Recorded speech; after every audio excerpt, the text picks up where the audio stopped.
এবার এমন একটা প্রেম হোক যে প্রেমে আগে বন্ধুত্ব হবে, ব্রেকআপ হবে না, আরই হবে। ঝগড়া হলেও কাছাকাছি আসার ইচ্ছে হবে। সানডে সাসপেন্স থেকে রাজনীতি, সব বিষয় গল্প হবে।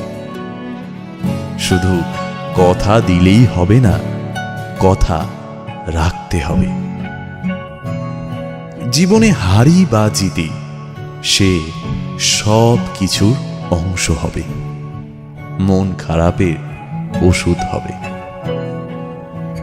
এমন একটা প্রেম হোক যার কাছে তুমি অপশন নও, প্রায়োরিটি হবে।